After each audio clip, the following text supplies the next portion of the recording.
He hit me. Because of a half-open door. It wasn't a slap. Not a shove. It was a sharp, painful punch, right to my shoulder, the same one I'd fallen on years ago and never regained my strength. I'd left the door ajar out of distraction, that's all. The afternoon breeze blew pleasantly through the living room, and I, sitting there in my corner, thought about how good it would be to hear my granddaughter's voice again. But he arrived, dropped his suitcase on the floor, looked at me as if I were a dog that had made a mess on the carpet, and came towards me. How many times have I told you that this door has to stay closed? Do you want to embarrass me in front of the neighbors? The house shook less than my heart at that moment. The shame he so feared was all mine. Because nothing, absolutely nothing, hurts more than being humiliated by the one you carried in your arms. Michael, my only son. My boy who was born with a fever and slept on my chest because that was the only place he could calm down.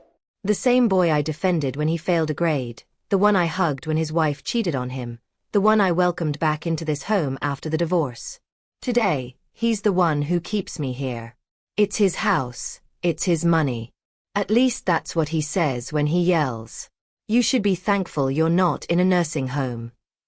That night, after the beating, I went to my room and didn't cry. Not out of pride, not out of strength. I simply hardened inside. A kind of ice that starts in the soul and takes over the body, you know? But what scared me most wasn't the pain in my arm. It was the silence. Michael never apologized. He just looked at me at breakfast and said, "My wife is coming over for lunch today. Linda hates mess. Get dressed up, cover those marks, and smile. Got it?" I nodded as if to say yes, but inside, something had broken. And it was there, right there, at that table, with my hand trembling on top of the cup, that I realized something in this house wasn't right anymore. I heard footsteps, but they weren't his, nor mine. And it wasn't the first time. I know what you're thinking. That maybe it was just my imagination, my age. But what if it's not? What if what happened next is the answer life decided to give me? If you've ever felt invisible in your own home, stay with me until the end of this story. Comment below where you're watching from, and if you've ever experienced something that no one would believe if you told them.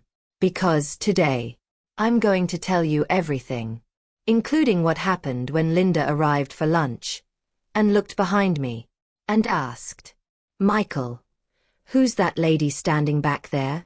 Her name was Evelyn Carter, but it had been a while since anyone had affectionately called her that. Most now referred to her as Michael's mother, or simply she, as if time had erased her identity and left only a trail of fulfilled obligations. Evelyn is 72 years old. She lost her husband very young, in a truck accident when Michael was still a teenager. Since then, she's never had another love. She said she didn't want to mess with her son's head, and decided to become a full-time mother. She taught at the local public school, sewed on commission on Sundays, and with a smile on her face, worked miracles to ensure that nothing was lacking. For many years, she believed the effort would be worth it. That every sacrifice, the sleepless nights, the recycled clothes, the postponed lunches, would be transformed into gratitude, into presence, into care. She didn't want luxury. She just wanted a table to talk to, a tight hug, that "good morning, Mom," that had now become a collector's item. When Evelyn fell on her own porch step, while sweeping dry leaves so Michael wouldn't slip, everything changed forever. She spent weeks in the hospital, then in her room, then in that limbo where we live but are unnoticed. Her son, who promised to help with everything, decided it would be best for her to live with him, since she had no one else. But living with Michael wasn't like living with him. It was inhabiting a space where she had to tread in silence, where every misplaced cup generated an impatient sigh, where every attempt at conversation turned into an unanswered monologue. Evelyn began to walk more slowly, not because of her bones, but out of a desperate attempt not to disturb him. She learned to make coffee the way he liked it, stopped listening to the radio because he said the noise irritated him, and got used to eating lunch alone in the kitchen while he ate in the living room, cell phone in hand. She knew the entire house's schedule, but she no longer knew who she was within it all. The impact of emotional isolation was greater than any physical pain. And this, little by little, became an invisible prison. Routine became survival. But it was also in this silence that Evelyn began to pay attention to other things. To the details that would go unnoticed by those who are always rushing. It was as if the room was beginning to reveal its own backstory. Lights flickered, even with the new wiring. Chairs creaked in the early morning, without wind. And that feeling, that I wasn't alone. Not a bad presence.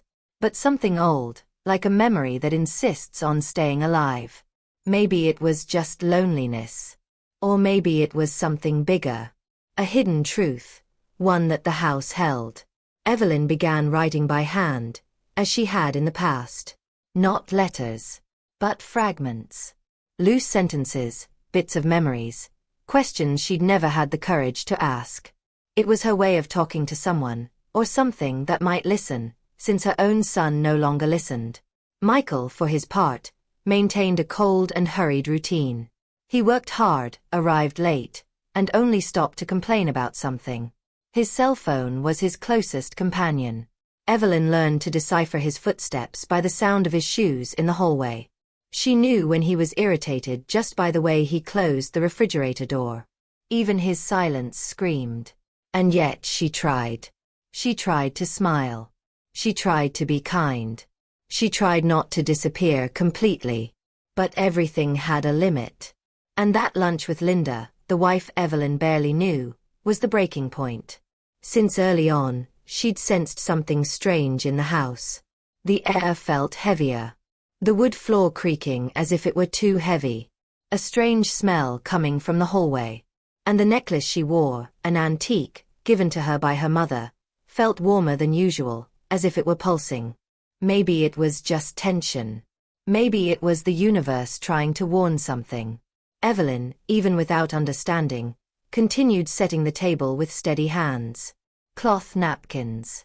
Silverware lined up. Pots on the stove. Michael wanted everything perfect. As if perfection erased trauma. As if a forced smile hid everything that had already been said and done. But Evelyn was no longer the same. Something inside her had changed. The way he held the spoon, the way he looked at the pictures on the wall, the way he responded to orders. It was subtle, but real. A transformation invisible to the eyes of those who don't want to see it. But impossible to hide for long. Because when Linda walked through the door, everything that was hidden began to come to light. That night seemed like any other, but it wasn't. Evelyn was finishing collecting the clothes from the line when she noticed the front door was ajar. She'd forgotten to lock it. The sky was already darkening, the wind was colder than usual for that time of year, and for a moment, she simply stopped. It had been so long since she'd felt that kind of air entering the house. It was a thin, almost sharp breeze that cut through the skin of her arms, even through the thick sweater she wore. The clock on the wall read 6:42 p.m. when she carefully closed the door and returned to the kitchen, trying to ignore the feeling that something, or someone, was watching. The problem was, Evelyn had grown accustomed to discomfort.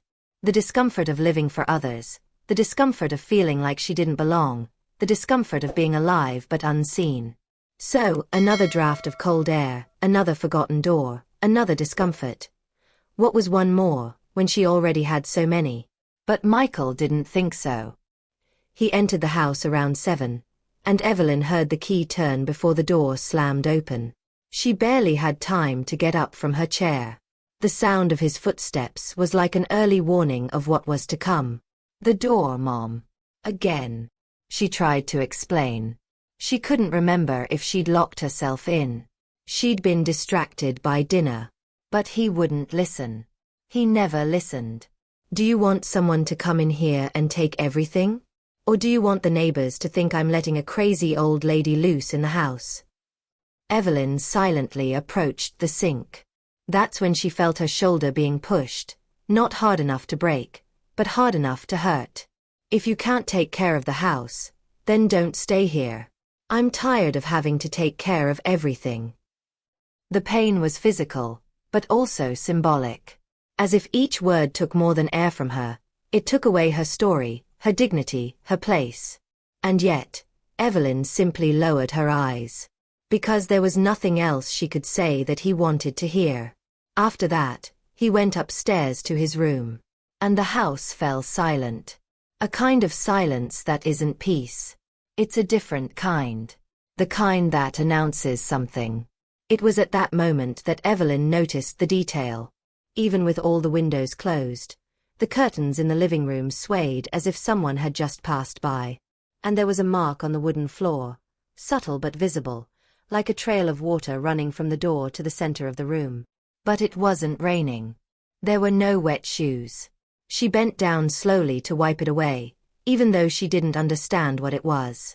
And as she wiped it away, she felt something strange on her palm. It wasn't water.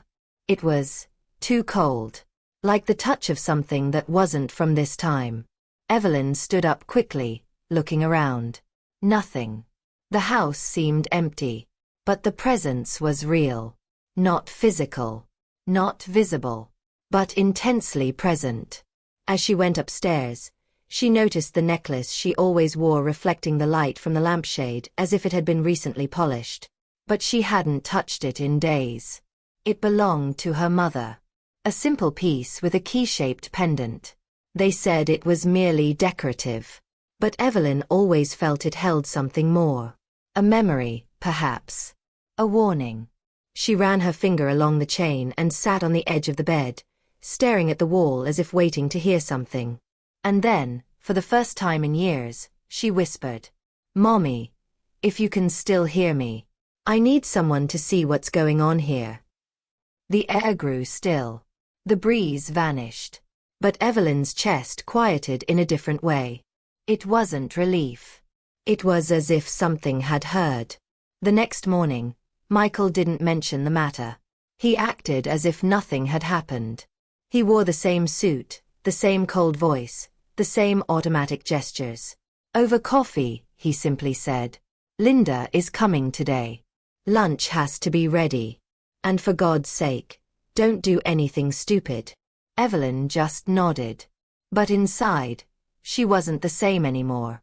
She spent the entire morning preparing the food in silence, with precise movements, as if executing a mission.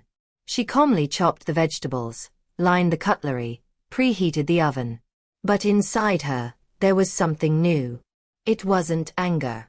It wasn't fear. It was a different lucidity. As if each gesture were part of something larger. As if the house itself had become witness to this transformation.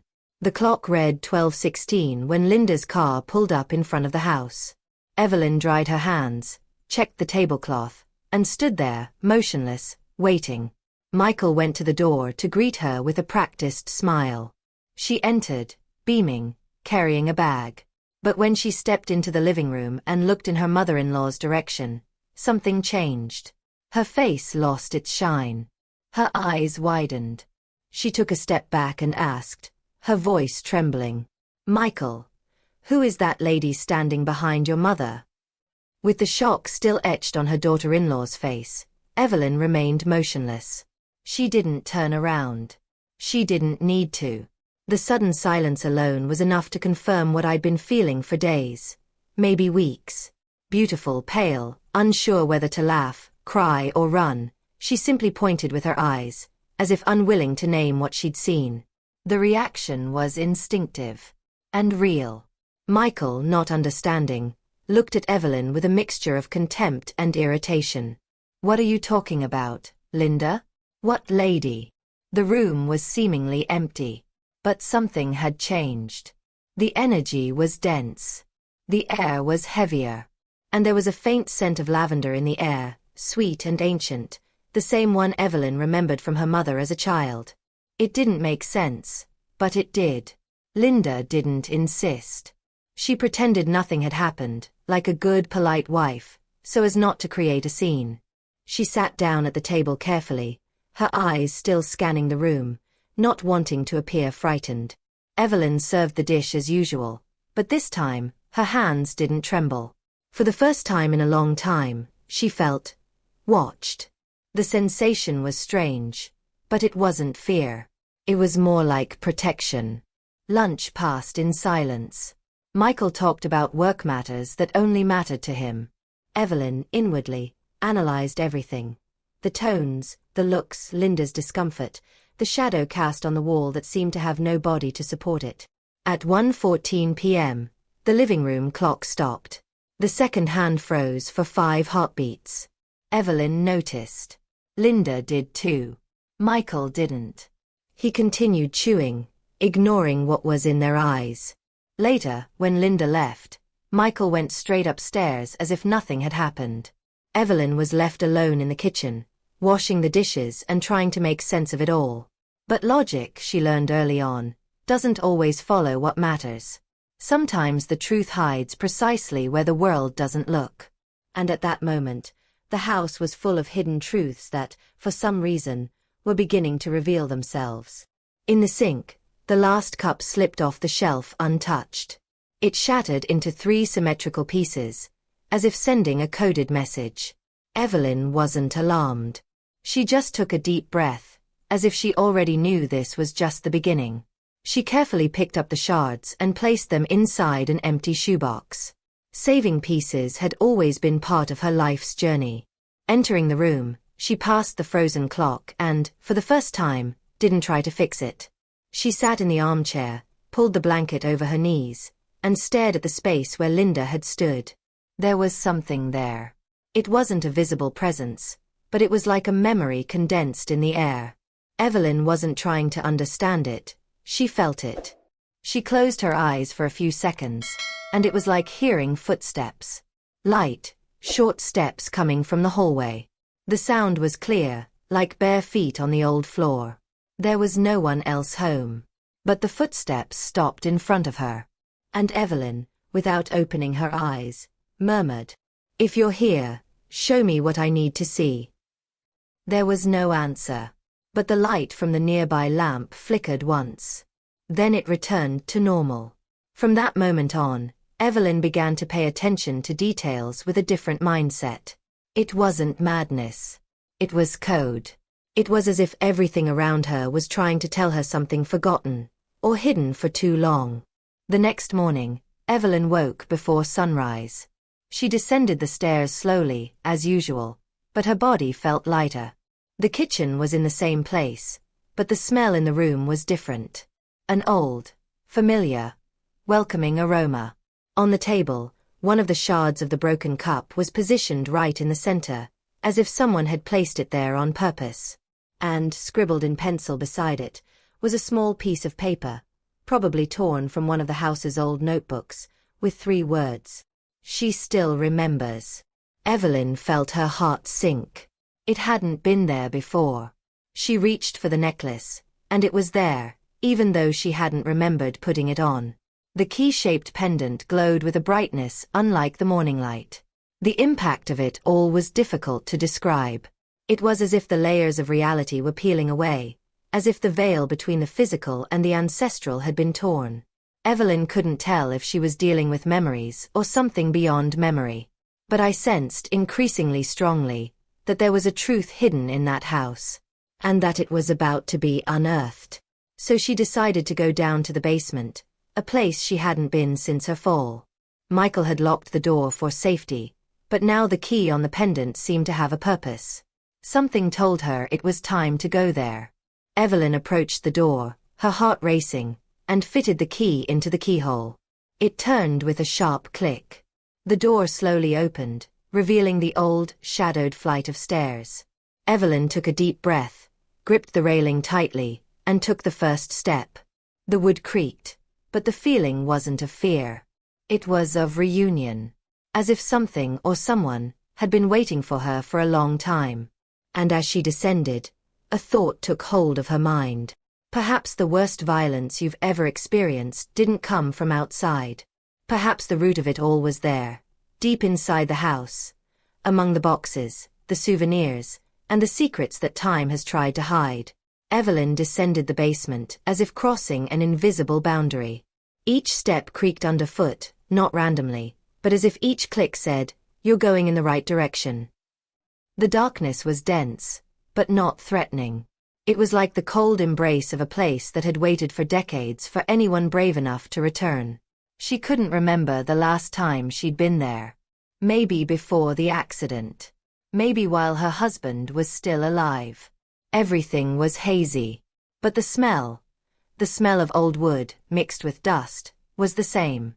Only now, there was a different scent in the air, something subtle and sweet, reminiscent of her mother's perfume, the one she wore on Sundays, when she sat on the porch to read the newspaper. The light switch still worked. The bulb flickered overhead, but it held. Ahead, Evelyn saw the piled boxes, the furniture covered in sheets, and the old portraits stacked silently.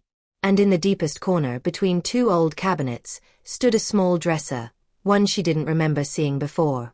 Time there seemed doubled. It wasn't just a basement. It was an emotional archive. A space where forgotten memories would rest, but not sleep. Evelyn approached the dresser cautiously.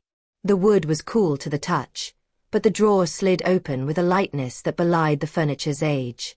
Inside was a single neatly folded letter and a yellowed envelope with her handwritten name, Evelyn Marie Carter. She recognized the handwriting before she even finished reading. It was her mother's. Her hands were shaking a little, but she opened the envelope. The paper was fragile but legible. The message was short, barely a whisper on the paper. If you ever feel like the house is trying to tell you something, listen. I've been there too. And it saved me. Keep the key. It opens more than doors. It opens answers. Love, Mommy. Evelyn clutched the note to her chest. A wave of emotion surged from her toes to her head, as if someone had finally acknowledged everything she'd been silently enduring. The house wasn't the problem. The house was the shelter. What hurt was the people she loved, and who had forgotten to love her back. That afternoon, Evelyn retreated to her room and remained there in silence, listening to the noises upstairs. Michael was talking on the phone, as always, oblivious to her existence. But Evelyn was now connected to something much greater. A new mindset was growing within her, a blend of courage, truth, and intuition. A kind of strength that no longer needed permission to exist. When the next day arrived, with pale sunshine and a cool breeze, Evelyn already knew what she would do. She cleaned the house early, meticulously prepared lunch, laid the good tablecloth on the table, and put away the unused china, the one that belonged to her grandmother, passed down from generation to generation. Not out of tradition, but out of wisdom. It was time to use everything that had been set aside. At 12:05, Linda arrived. She entered lightly, smiling, holding a bottle of wine as a gift. Evelyn greeted her kindly, looking into her eyes as if searching for a hidden clue. Something in Linda's gaze was different. There was tenderness there. And also a quiet unease, as if she knew something was wrong in the house but couldn't put her finger on it. Michael appeared soon after, in a hurry, his cell phone pressed to his ear. He didn't say good morning to anyone. He just muttered, "Let's have lunch quickly, I'm late." They sat down at the table. Evelyn calmly served the food, as if it were a ritual. She was dressed in a light sweater and had her mother's necklace around her neck. She said nothing. She just watched. Then Linda stopped chewing. Her eyes fixed on the corner of the room, just behind Evelyn. The forkful she was about to take froze in midair. Her lips parted slowly, and she whispered breathlessly, "Michael, who is that lady standing behind your mother?" Silence was immediate. Evelyn felt a chill run down her spine. Michael dropped his phone and turned abruptly. "What are you talking about? What lady? There's no one there." Linda was now trembling. She was there, standing, just staring. Light blue dress, hair up. I swear to God. She was there. Evelyn didn't turn around. She could feel it. It was the same lavender scent. The same breeze. The same chill. But now, she wasn't the only one who saw it. Someone else felt it. And that changed everything. Michael snorted, saying Linda was exaggerating. That the house was old and made noises. Evelyn remained silent. But deep down, she knew. The woman behind her wasn't a fabrication. It was a warning. A revelation. That night, Evelyn wrote in her diary for the first time in years. She showed up to show me I'm not alone, she wrote. And underneath, in small print, if he keeps pretending he doesn't see, she'll show up again. Because certain truths cannot be ignored forever. They become presence. They become shadow. They become sign. And now that Evelyn had awakened, what was once invisible was no longer willing to be forgotten. Evelyn spent the entire night awake. Not with ordinary insomnia, the kind where your body tossed and turned in bed, searching for position. It was a different kind of wakefulness, a state of internal alert, as if every cell in her body was listening for something coming from a place where time doesn't exist. The image of Linda's face, pale and stunned, wouldn't leave her mind. The way she stared at the corner of the room, simultaneously afraid and respectful. It confirmed what Evelyn had already been feeling. That presence wasn't a figment of her imagination. It was real. And it wanted to be acknowledged. At dawn, Evelyn descended to the basement again. The key hanging from her necklace felt heavier. There was a strange, yet familiar, energy. It wasn't a threat. It was a call. A kind of silent summons that only she could hear. The stairs, though old, no longer creaked as they had before. The floor felt more solid, as if it had been prepared for this visit. She went straight to the dresser where she'd found her mother's note. And, as if something inside her already knew the way, she pulled out the second drawer, the deepest. There was a lining of old fabric, stitched with threads reminiscent of the quilt her grandmother used. Beneath it, she found a small wooden box with hand-carved details. Symbols she didn't recognize, but which provoked a sense of déjà vu, as if they were part of something larger than her own story. Opening it, Evelyn felt the impact before she saw it. It was as if the air had been displaced. Inside the box lay an antique necklace, older than any heirloom she knew. A circular pendant, with spiral designs engraved in tarnished silver, and a stone at its center, amber but alive, as if pulsing with an inner light. She reached out hesitantly, and as soon as her fingers touched the metal, a wave of heat shot up her arm. It didn't burn. It warmed. As if to say, "You found me." Beside the necklace was a letter. Folded in four, the paper faded, but the scent intact. Lavender, again. The same scent. Evelyn unfolded it slowly, and there it was, the handwriting she would never forget. Her mother. "My daughter. If you're reading this, it's because home called you. Don't be scared. This is older than me, older than us. This house has a power. A memory. It protects those who love and suffer in silence." She also saw everything I went through with her father. And even though the outside world pretended not to see, live at home, the necklace belongs to this lineage. It awakens when silence becomes injustice. And when pain is ignored for too long, it shows what needs to be seen. Use it wisely. The truth, daughter, always finds a way to appear. Evelyn's hands trembled. But not from fear, from recognition. It was as if all the pieces that had never fit together finally formed a clear picture. The house, the shadow, the clock, the cup, the lady behind her. Everything was connected. And now she understood. She climbed from the basement as if returning from an initiatory journey. Each step was a new understanding. Evelyn wasn't just a forgotten mother, nor a fragile woman at the mercy of an ungrateful son's contempt. She was part of something ancient. A chain of women who, generation after generation, resisted, endured, and guarded a hidden truth within the walls of that house. In her bedroom, before the mirror, she put on the necklace. The stone shone brightly for a second. And then she was calm. As if now at peace, having returned to her rightful place. Evelyn looked at her reflection and barely recognized herself. Not because she was old, tired, or worn, but because there was something new there. A steady gaze. A countenance that said, "I know who I am." From that moment on, she began to notice small changes in the house. The clock, which had stopped for days, started working on its own again. The hallway light, which had been constantly flickering, now stayed on steadily throughout the night. And the sound of footsteps, previously frightening, became almost comforting, as if someone were there just to make sure she wasn't alone. Michael sensed something had changed. He didn't comment, but he observed. Evelyn no longer lowered her eyes. She responded calmly. She looked deeply. And it disconcerted him. He couldn't explain it, but he felt that this woman was no longer the same. The control he had over the house seemed to slip from his grasp. Small things began to move. Objects appeared in different rooms. And the presence that had previously been subtle now became impossible to ignore.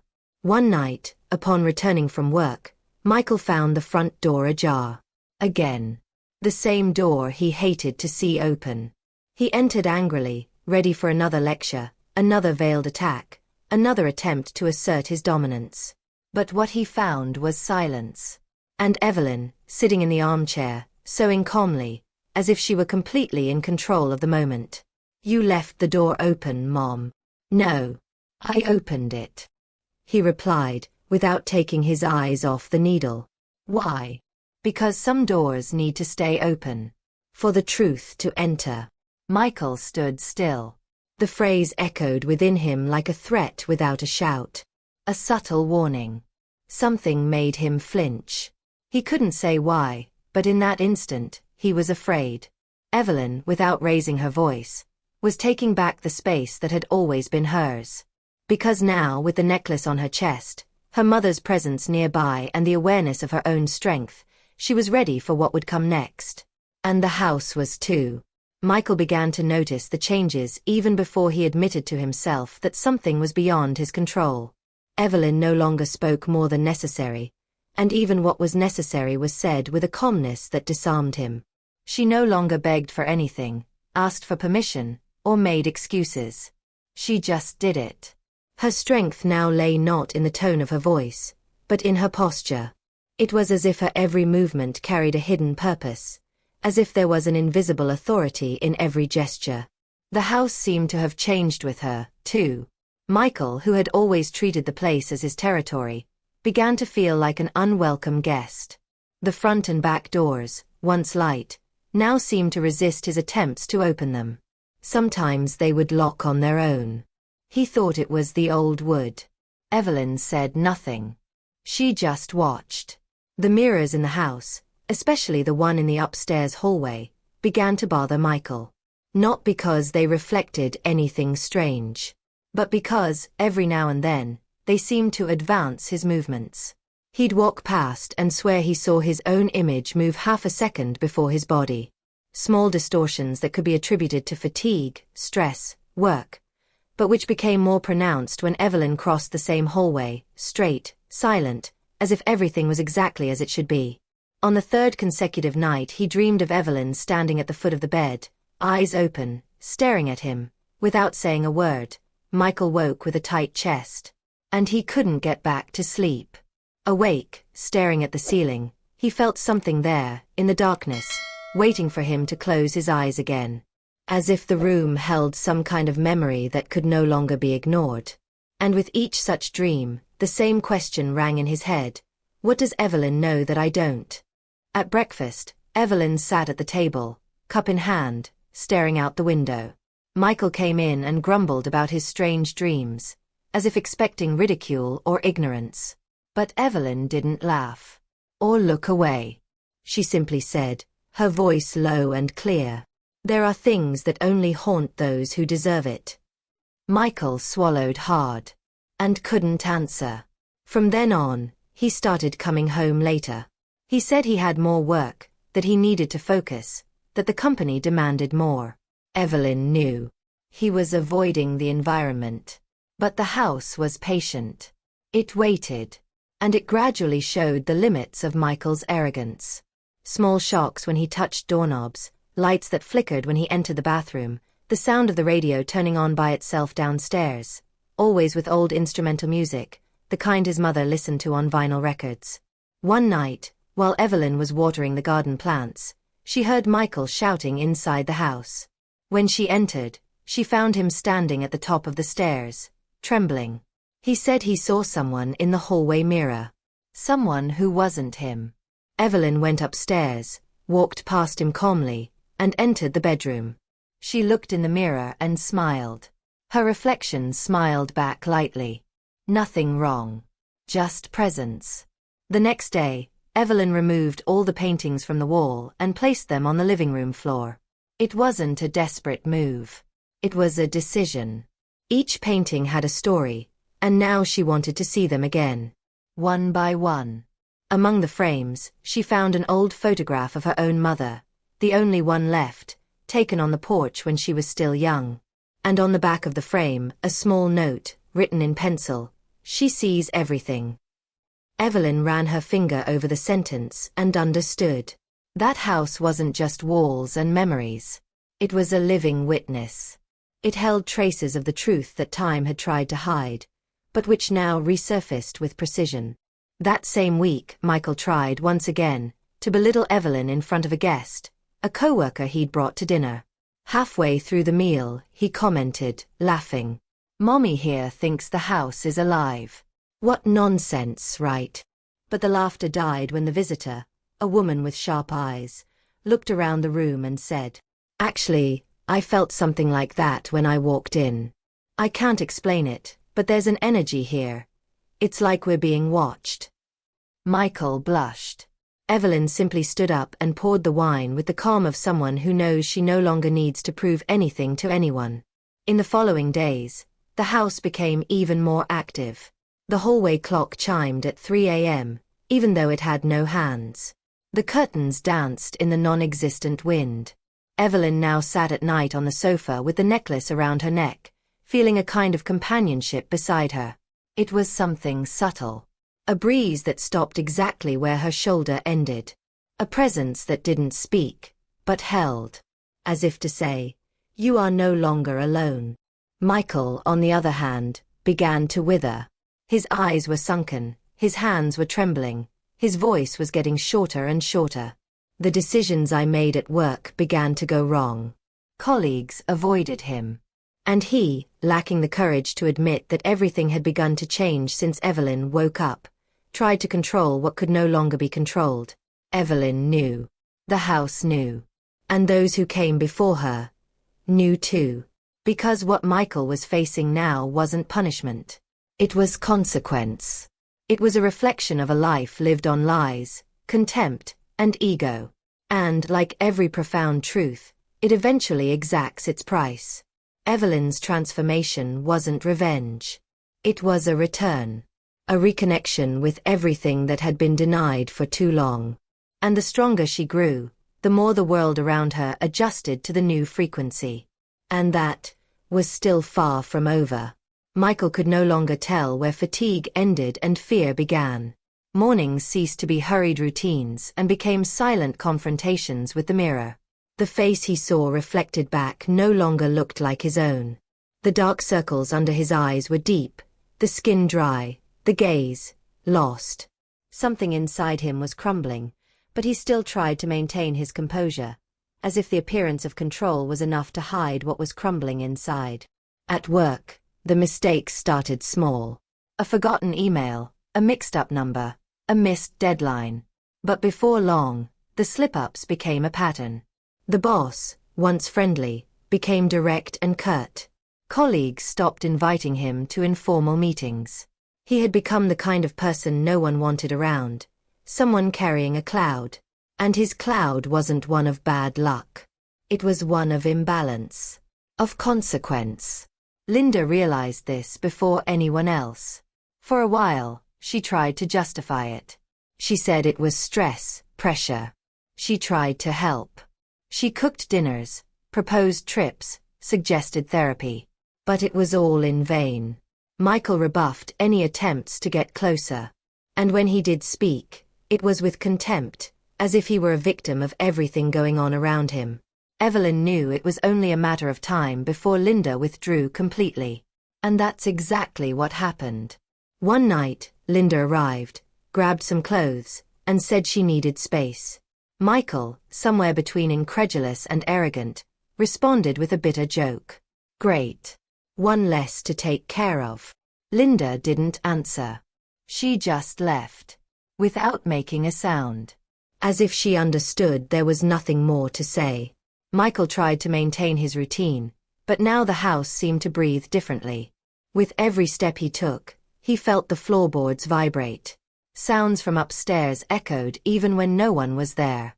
And the walls, once silent, began to crack more frequently, as if something were trying to break free from within.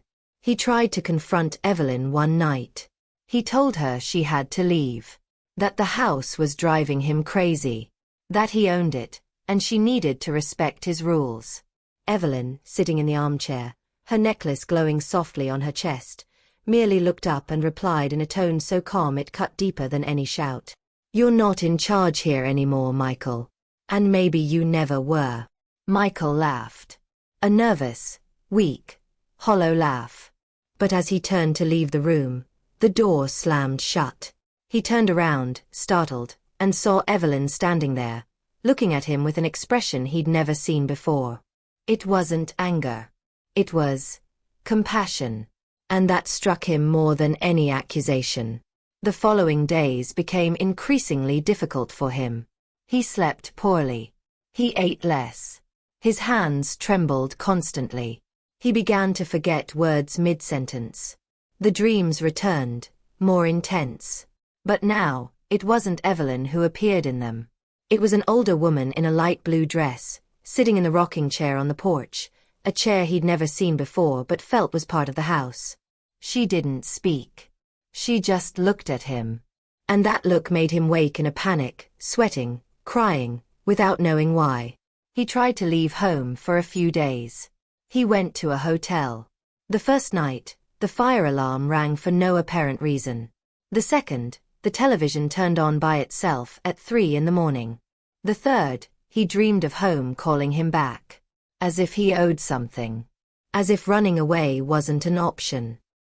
He returned on a Saturday afternoon, suitcases in hand and his pride torn. He found Evelyn in the garden, watering the plants with the same delicacy as always. She looked at him but said nothing. And that silence was more powerful than any speech. That night, he tried to talk. He sat at the kitchen table, where he had so often yelled, ignored, and humiliated. Now, he spoke softly. He asked for understanding. He said he needed help. Evelyn listened. With attention. But not with pity. She knew Michael needed to go through this. Not as punishment. But as part of the truth that was finally taking its toll. Do you want to know what's happening to you? She asked, staring at him firmly. Yes. I can't take it anymore. It's simple. The house can't stand lies. And you've spent your whole life living on top of them. Michael lowered his eyes. And for the first time, Evelyn saw the boy he once was. Not the arrogant man. But the confused, needy boy who grew up not knowing how to love without hurting. She got up, placed a cup of tea in front of him, and simply said, Here. And be quiet. The house will show you the rest. And so, what had been resistance became surrender. Michael spent the next few days in a state of suspense. He observed more than he spoke. He felt more than he gave his opinion. And little by little, he began to understand. Not only what the house meant, but what he himself had refused to see for decades. Because when life demands it, it doesn't scream. It shows. And what Evelyn and the house were showing now was just beginning. It took Michael 2 days to build up his courage. He spent that time wandering the house as if walking on thin ice. The ground seemed more fragile beneath his feet, the sounds clearer, the late afternoon light more golden and sharp. Even the silence had weight. And the worst part was, now he felt it. He could no longer hide behind indifference. The atmosphere of the house seemed to demand something from him he had never honestly offered. Presence. On the third day, he walked slowly downstairs, stopped in front of the living room, and saw Evelyn sitting in the armchair, reading. Her steady hands held the book calmly, and the necklace on her chest seemed more alive than ever. The stone in the center pulsed with a subtle light, as if breathing. Michael stood still for a few seconds. It was hard to look at her now. Evelyn had a posture he didn't recognize, or rather, one he could no longer control. With a trembling voice, he tried to begin. "Mom, can I talk to you?" Evelyn looked up, without moving, without closing the book. She just looked. Her gaze was clear, direct, without artificial affection or resentment, a kind of neutrality that disarmed any attempt at manipulation. Michael took a deep breath. "Did you do something to this house?" "What do you mean?" The question came firmly. "I'm asking if you're cursing me." For a moment, Evelyn calmly closed the book. She placed it on her lap, folded her hands over the cover, and exhaled as if preparing to say something definitive. "I didn't do anything, Michael. But she's protecting me now. Just like she should have been from the start." The silence that followed was unlike any other. It wasn't empty. It was filled with everything that had never been said. Evelyn didn't scream.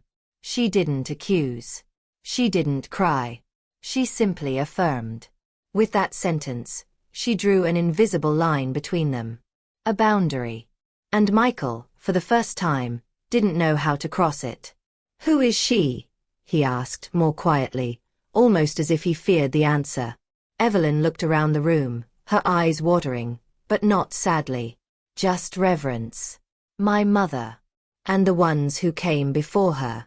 The women in this house. The ones no one listened to. The ones who bled in silence. The ones who were called crazy. The ones who kept quiet to keep the peace for others. They never left, Michael. They were just waiting for me to wake up." Michael took a step back, as if that space no longer belonged to him.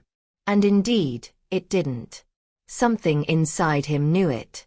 The control he thought he had evaporated. Now all that remained was to confront what he had avoided his entire life. The consequences. "You've always had the house, Mom. Why is this all starting to happen now?" "Because only now have I stopped asking permission to exist." The phrase fell between them like a sentence. Evelyn wasn't speaking out of anger. She was speaking for clarity. Finally. For internal justice. A truth that needed no proof, because it was already imposing itself by its mere presence. Michael sat on the arm of the sofa, his hands on his head. What he felt wasn't just fear. It was the pain of the mirror.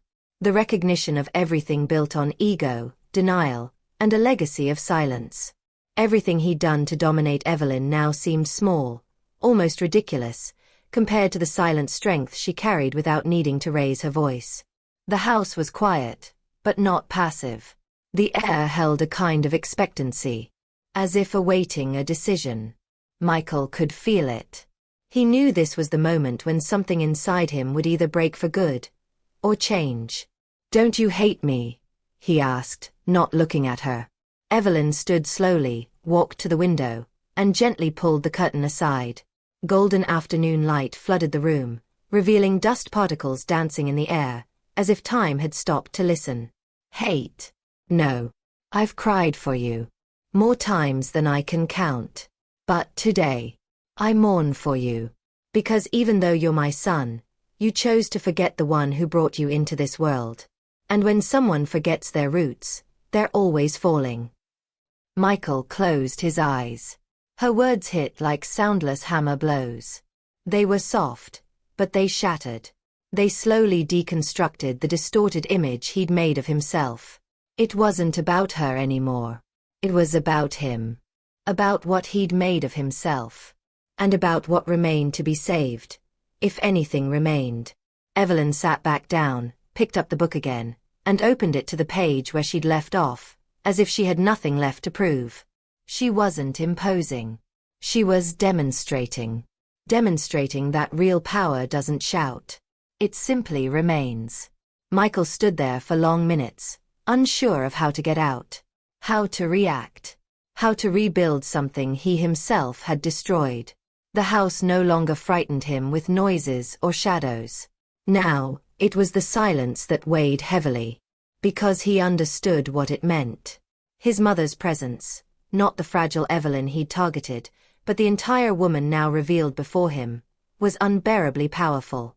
And in that instant, he knew that the only thing that could still save him wasn't control. It was surrender. But not all surrender happens immediately. Some need to be earned. And until then, he had only known how to dominate, never surrender. And it was there, on that silent afternoon, that he realized that this would be his true battle. Michael left on a grey morning, without suitcases, without speech, without rancor. He simply left. He walked slowly to the gate, as if finally understanding that this space had never truly belonged to him, and that to remain would be to persist in a mistake that the house itself no longer permitted. Evelyn heard his footsteps retreating along the wooden porch, and with the sound of the gate's latch, she felt something reorganize within her. It wasn't relief, nor victory. It was a silent conclusion. Like someone unhurriedly finishing a chapter, knowing they don't need to return to those pages. The silence that fell after Michael's departure was different from the previous ones. It wasn't empty. It was clean. A kind of peace that doesn't scream, but fills. Evelyn continued with her routine, but now with presence in every gesture. The coffee smelled fresh. The rocking chair on the porch became functional. The plants began to bloom with more color, and the sound of the radio, turned on in the mornings, echoed through the house with a lightness she hadn't felt in decades. The presence that had been so evident before, the one that made mirrors tremble, lights flicker, and cups move, never appeared in the same way again. But Evelyn knew it hadn't gone away. She was simply resting. Because now, the house was in balance. The stories had been told, the voices heard, the truth revealed. The necklace, hanging on the hook in the bedroom, remained discreetly glowing, like a heartbeat of memory. For days, Evelyn reflected on everything that had happened. The humiliation, the pain, the fear. And then the awakening. It was a silent journey, invisible to the eyes of those who only see the surface. But for her, it was a crossing. A transformation from the inside out. She learned that not all strength needs to be noise. That true power lies in the firmness with which one decides to stand, even when the world insists on pushing. She didn't want revenge. Never had. She just wanted to be seen. To have her story validated. Her sacrifices recognized. And more than anything, she wanted the legacy of women like her mother, and so many others before her, not to be buried in silence. Because silence, when ignored for too long, turns into shadow. But when embraced, it becomes light. One late afternoon, Evelyn sat on the porch with a hot tea in her hands. The sun was setting behind the trees, and the light breeze carried the scent of the lavender she had planted in the garden. She looked around and noticed how everything had returned to its rightful place. The house was no longer a prison. It was shelter. It was home. And more than that, it was witness to its reconstruction. She took the necklace from the hook and placed it around her neck. Not as protection, but as a symbol. As a reminder that she had survived, made it through, and now breathed freely. The cool metal against her chest seemed to speak to her skin, as if to say, "You are the guardian now." That night he wrote for the last time in his diary. He left with his eyes downcast, but his soul in process. I don't know what the future holds for him, but I know what I kept for myself. Peace. And no one can take that away. What life doesn't cure, time. And the spirit of those who came before us, takes care of. With that, he closed the notebook and put it away in his bedroom drawer. She looked out the window, where the curtains were gently swaying, and whispered a thank you to whoever was there, still present, even if invisible. He no longer needed answers. The house had already said everything. And now, it was time to just live. If you've made it this far, perhaps this story has touched you in some way. Sometimes, all we need is a reminder, even if it comes in the form of silence, a memory, or a woman who decided not to bow her head anymore. If this message made sense to you, if you felt that at some point in the story it was as if someone was telling you something you needed to hear, then leave it here in the comments. That message was for me. So I know you were with me until the end. And if you feel this story deserves to be remembered by more people, leave a like. It helps this content reach those who also need to find strength, even when everything seems to be falling apart. Subscribe to the channel, because there are many more real, felt and lived stories, which can touch exactly where words cannot reach. There's a video here that complements this journey. Click and stay with me there. The next story also has something in store for you. And remember, if this story touched you, share it with someone who needs to remember. Dignity never dies.